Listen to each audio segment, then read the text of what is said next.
औज़ुबिल्लाहिमिनश्शैतानिर्रजीम बिस्मिल्लाहिर्रहमानिर्रहीम। अज़ीज़ तलबा अस्सलाम वालेकुम। मैं हूँ रफ़ीक मज़ारी अपने उर्दू चैनल उर्दू कैफ़े के साथ।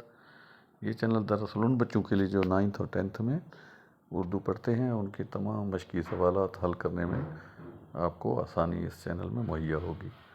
उम्मीद है आप ज़रूर आखिर तक देखेंगे और देखते भी होंगे। और आज जो हम सबक नात है उसमें एक सवाल है कि शेरी इस्तिलाहात किसे कहते हैं, उसके बारे में देखते हैं। उर्दू में 4 बुनियादी शेरी इस्तिलाहात हैं। आइए इनका तफसील के साथ जायज़ा लेते हैं। पहला क्या है? मिसरा। मिसरा जमा उसका मिसरे है, शायरी की बुनियादी इकाई है और ये एक शेर के एक सतर को कहते हैं। हर शेर में दो मिसरों पर मुश्तमिल होता है। एक होता है पहला मिसरा और होता है दूसरा मिसरा। आमतौर पर पहले मिसरे को मिसरा ऊला यानी पहला और दूसरे को मिसरा सानी यानी दूसरा कहा जाता है। मिसरा अपने अंदर एक मुकम्मल मानी ख्याल का हिस्सा होता है और दो मिसरे मिलकर एक शेर मुकम्मल करते हैं। मिसाल के तौर देखिए कि एक शेर है कि ये दुनिया है यहाँ क्या क्या नहीं होता, कभी मिलना कभी बिछड़ना नहीं होता। इस शेर में ये दुनिया है यहाँ क्या क्या नहीं होता पहला मिसरा है, यानी इसे मिसरा उला कहेंगे। कभी मिलना कभी बिछड़ना नहीं होता ये दूसरा मिसरा है, इसे मिसरा सानी कहते हैं। दूसरे शेर को देखिए। दूसरा हिस्सा शेर। शेर अरबी ज़ुबान का लफ्ज़ है जिसके लुग़वी मानी जानना, एहसास करना या किसी बात का इदराक हासिल करना के हैं। शायरी की इस्तिलाह में शेर दो मिसरों पर मुश्तमिल होता है जिनमें एक ख़ास वज़न, बहर और मानवी रब्त पाया जाता है। आसान अल्फाज में शेर किसी ख्याल, जानने, एहसास या वाक़े का मंजूम यानी नज़म की शक्ल में इज़हार होता है। ये बातचीत के आम तरीक़ों से मुख्तलिफ होता है क्योंकि इसमें अल्फाज को एक ख़ास तरकीब और आहंग के साथ मिलाया जाता है। शेर की बुनियादी खसूसियात हैं। सबसे पहला खसूसियत यह है कि दो मिसरे होते हैं इसमें। हर शेर में लाजमी तौर पर दो सतरों पर मुश्तमिल होता है। पहले सतर को मिसरे उला और दूसरे को मिसरे सानी कहते हैं, पहले बता चुका हूँ मैं। वज़न और बहर। हर शेर एक ख़ास वज़न और बहर के मुताबिक होता है। ये वज़न शायरी की साख्त और मौसीकियत को बरकरार रखता है। अगर शेर का वज़न दुरुस्त ना हो तो उसे बेवज़न या गिरा हुआ शेर कहा जाता है। मानवी रब्त। दोनों मिसरे आपस में मानवी तौर पर मरबूत होते हैं यानी मिले होते हैं और मिलकर एक मुकम्मल ख्याल या मफहूम को पेश करते हैं। नंबर 3 है इसमें काफ़िया। काफ़िया शायरी की एक अहम इस्तिलाह है जो हम आवाज़ अल्फाज को कहते हैं। ये शेर के आखिर में या रदीफ से पहले आते हैं। काफ़िए का मकसद शेर में मौसीकियत, आहंग और खूबसूरती पैदा करता है। ये गज़ल और बाद दीगर असनाफ़ सुखन का लाजमी हिस्सा होता है। काफ़िए की खसूसियात देखते हैं। पहला है कि हम आवाज़ अल्फाज। काफ़िया बनाने वाले अल्फाज की आवाज़ एक जैसी होती है लेकिन इनके मानी मुख्तलिफ हो सकते हैं। नंबर 2 जगह। ये आम तौर पर हर शेर के आखिर में रदीफ से पहले इस्तेमाल होते हैं।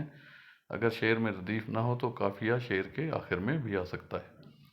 तकरार। हर शेर में काफ़िया मुख्तलिफ हो सकता है लेकिन इनकी सोती साख्त यानी आवाज़ यकसा रहती है।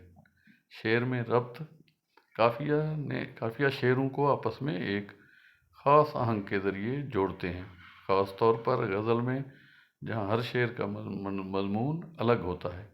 काफ़िया और रदीफ एक तसलसल पैदा करते हैं। इसकी मिसालें देखते हैं।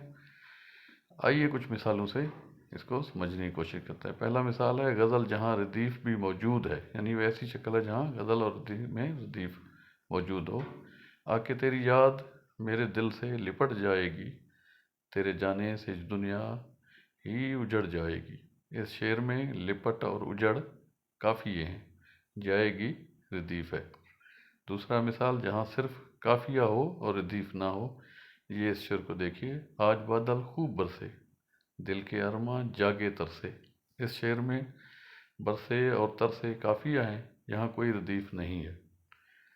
खुलासा तक देखें इसका। अगर मुख्तसर अल्फाज में कहें तो काफ़िया दरअसल अल्फाज की वो सोती ममासलत है जो शायरी को एक ख़ास रिदम और दिलकशी देती है।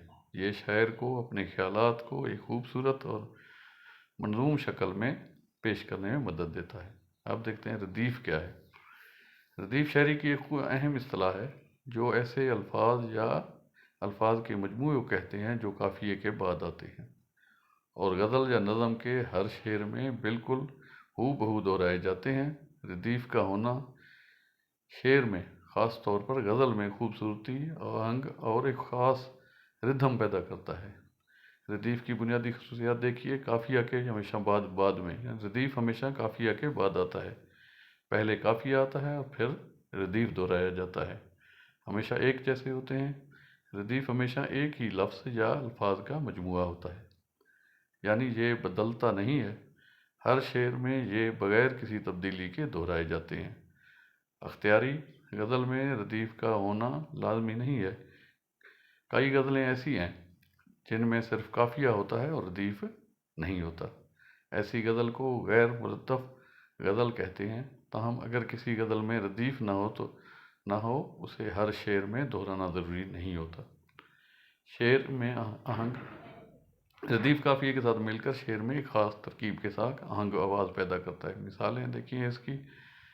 مثال نمبر 1، دل نداں تجھے ہوا کیا ہے، آخر اس درد کی دوا کیا ہے۔ اس شعر میں ہوا اور دوا قافیے ہیں، کیا ردیف ہے کیونکہ یہ دونوں مصرعوں کے آخر میں ایک جیسی آواز پیدا کرتے ہیں۔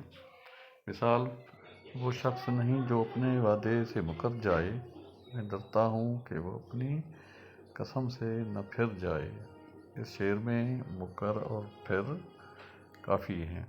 مثال نمبر 3، اگلا مثال دیکھیے۔ وہ شخص تو نہیں جو اپنے وعدے سے مکر جائے، میں ڈرتا ہوں کہ اپنی قسم سے نہ پھر جائے۔ اس شعر میں مکر اور پھر قافیے ہیں، جائے ردیف ہے۔ خلاصہ، اگر اس کے تمام خلاصہ دیکھیں تو ردیف شاعری کی وہ خوبصورت تکرار ہے جو قافیے کے بعد آتی ہے اور کلام کو ایک مخصوص ترنم اور ہمواری بخشتی ہے۔ یہ شاعر کو اپنے خیالات کو ایک منظم اور دلکش انداز میں پیش کرتی ہے۔ یہ تھا آج کا سبق۔ امید ہے آپ کو پسند آیا ہوگا۔ اسے ہو سکے تو سبسکرائب کریں، لائک کریں۔ بہت بہت شکریہ۔ اللہ حافظ۔